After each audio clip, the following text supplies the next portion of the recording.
Hi everyone, I'm Dan Edmunds, and this is a Mercedes-Benz G550 G-Wagon. And I've been trying to get my hands on one of these, but I've been waiting until I could get the right spec, and I think this is it. This has what's called the Professional package, which gives it a lot of the black trim that you're seeing on the sides. It's got a really beefy roof rack and a massive swing out spare tire carrier in the back. But the big thing that this has that makes it probably the most off-road capable version of the G-Wagon that you can get in the United States is the 18-inch wheels and Falcon Wild Peak all-terrain tires. That is something that you won't see on a G63. So I'm really excited to take the wheels off, see what the suspension looks like, and then take it in the backyard and put it on my Flex Index ramp to see how well it articulates and measure its RTI score.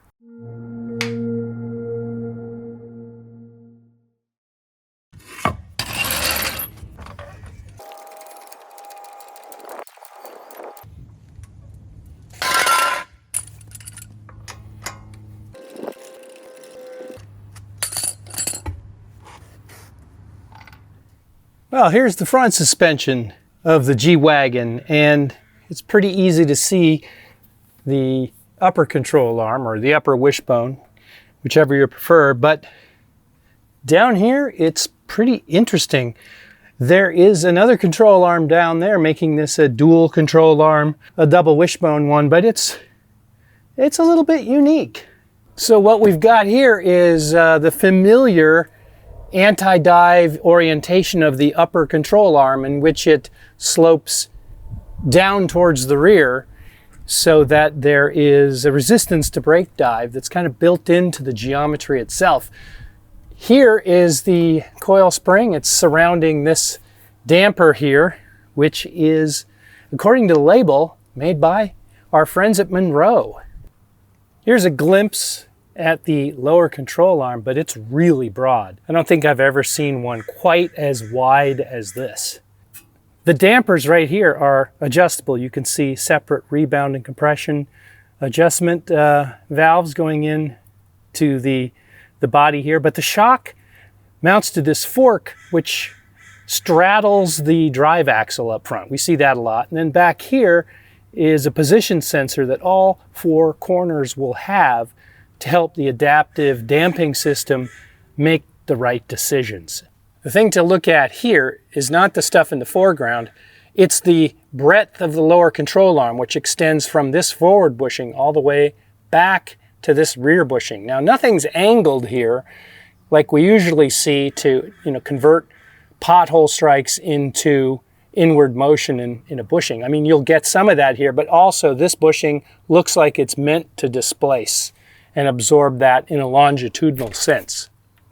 Here's the stabilizer bar, bushing here, and drop link to connect to the lower control arm there. I have to say that this particular car exhibits a lot of body roll on the skid pad, so I have to think that what we're looking at is a stabilizer bar that's compromised in its ability to suppress roll so that there can be some articulation off-road. Hopefully, we'll get to see if that actually pans out a little later.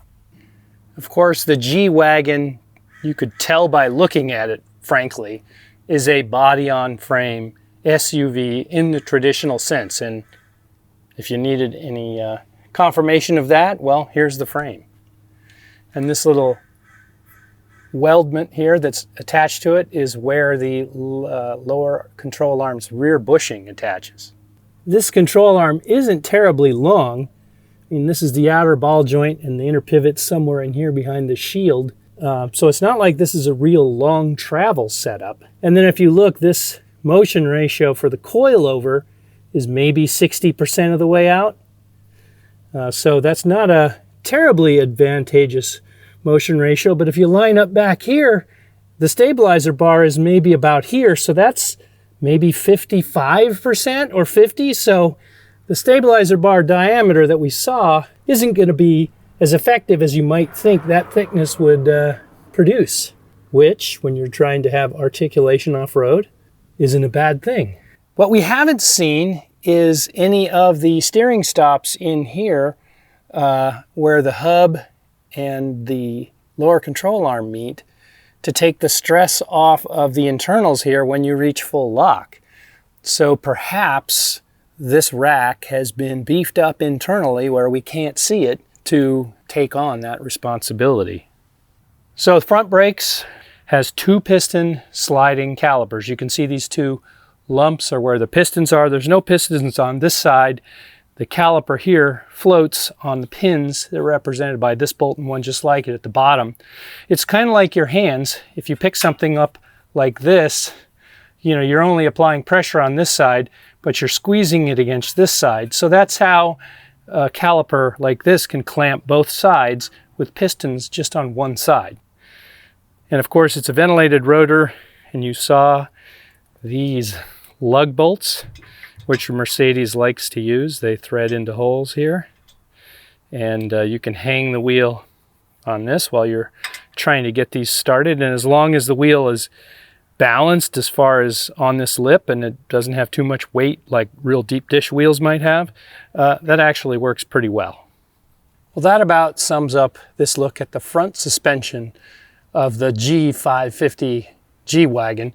I'm going to put this front tire back on and move to the back and see what's going on at the rear.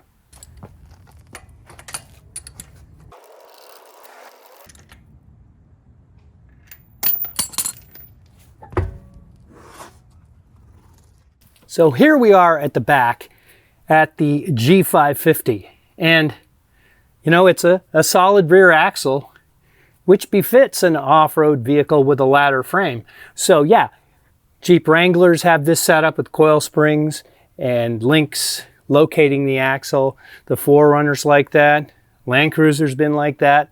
Any number of off-road vehicles. The familiar aspects are we've got an upper and lower trailing link on this side and the other, so that's 4. And then the 5th link, because sometimes this is called 5-link suspension, is a lateral panhard bar, track rod. Mix and match those terms however you want, but that's the 5th link. And of course, here is the coil spring, and I've got another aluminum bodied Monroe adaptive damper. What I don't see is a rear stabilizer bar, and that may account for some of the excessive roll, I would say, on the skid pad, but it also points towards a potential decent articulation score. So we'll have to see if that holds true. So here are the 2 trailing links on this side, the upper one and of course the lower. This one is shorter than the one at the bottom, especially at the front end. And so that will alter the nose of the diff as this moves up. There'll be a little bit of twist to it, and that's to keep the universal joints in good alignment throughout the range of suspension travel. Here's the coil spring, and right here in the middle is a bump rubber. And so you'll get a certain spring rate until the bump stop hits, and then it'll stiffen up until the bump stop fully compresses, but that'll be a gradual process so it doesn't crash the bump stops. Couple things to note here. Here's another one of the suspension position sensors like we saw in the front. All 4 corners will have those, so the adaptive suspension can make the right decisions. But also right here, that is the exhaust pipe exit. You know, on a AMG, they're out here where they could get crushed on a rock.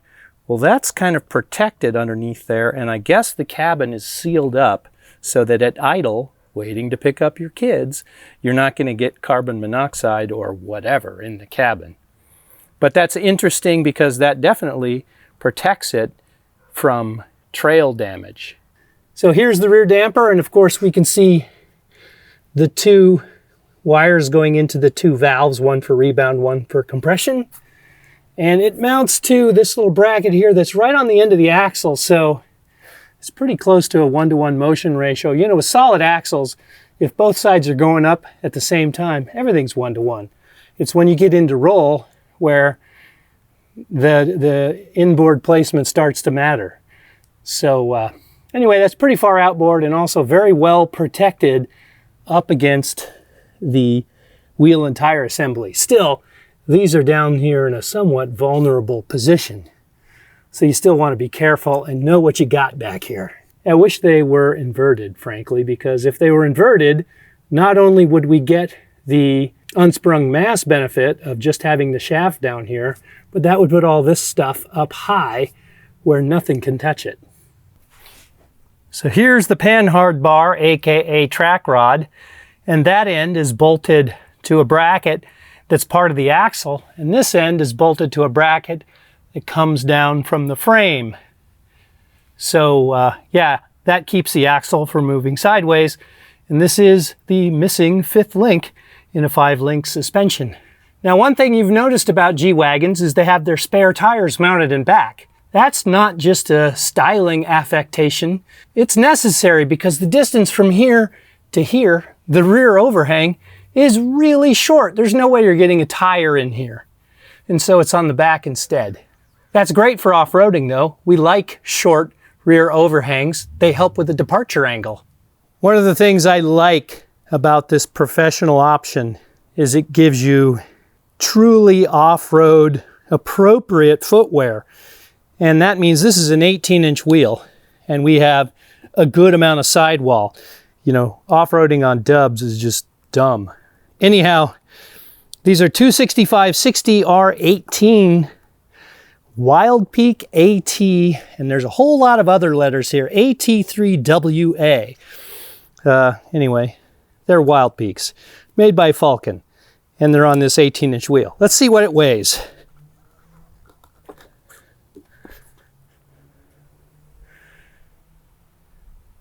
$69.4 pounds, and of course, there are 5 of these because the spare tire carrier has another matching one just like it. Well, that's it for the close-up look at the suspension of the G550 G-Wagon. The only thing left to do is for me to put this tire on and drive it up my Flex Index ramp and see if I can get an RTI score for it. You know, considering it doesn't have a rear stabilizer bar and the fact that the front one doesn't prevent a whole lot of body roll on the skid pad, I kind of have high hopes. Let's see if I'm right.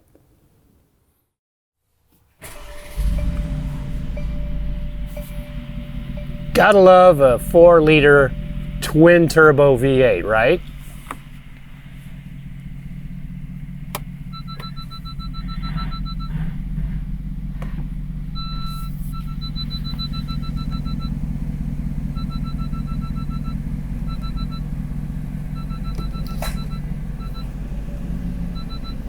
Maybe that's it. Let's find out. Well, as you can see, I can lift it up. And that won't go in. But if I lift it up, it will go in. And it won't come out unless I lift it up. So I stopped at the perfect spot. That almost never happens. Well, now we come to the part where I make the measurement. I'm going to put a little extra tape on this glossy paint here so this won't scratch it up as I make my measurement. Luckily, Mercedes has thoughtfully given me a logo that has an exact point in the middle, so it's going to be very easy for me to line this up. That's not always a simple matter with other car logos. All right, that's it. Mark it with tape. And then we'll measure the height off the ground because the ramp doesn't come to a point.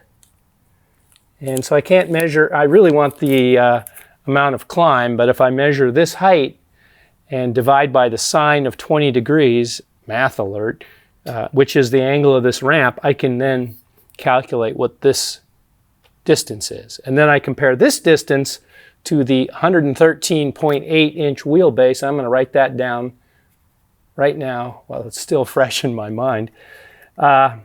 So let's see what we have.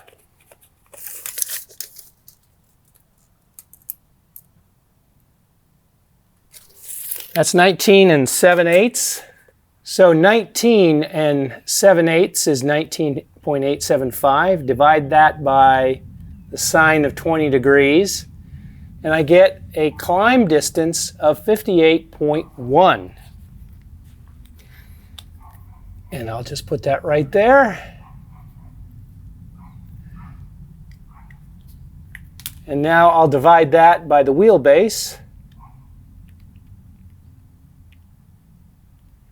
And I get 0.510, and I can see what's going to happen here. I think you can too. Multiply by 1,000, and I get 510.6, which rounds up to 511. So 511 is the flex index score for the G550. Another way to look at this is the climb distance is 51% of the wheelbase of the vehicle. A perfect score of 1,000 is really 100%. That means the rear tire touches the ramp before anything lifts off the ground, and I haven't seen a stock vehicle that can do that yet. So here are the scores of some other off-road SUVs that I've measured. Topping the list is the Toyota Land Cruiser.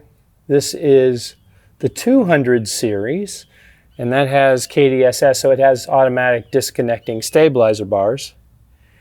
This is the Lexus LX600, which is a 300 series Land Cruiser that Toyota refuses to sell as a Land Cruiser. We're going to get something else.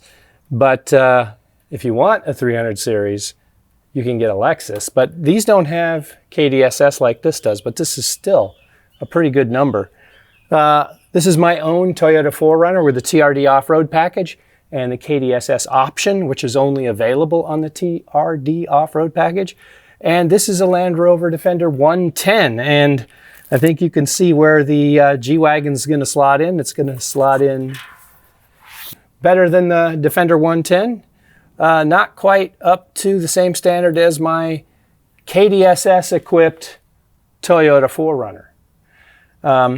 Frankly, I was hoping for a little bit more, especially considering how much body lean this had on the skid pad and the fact that it doesn't even have a rear stabilizer bar. And the fact that it's a G-Wagon, right?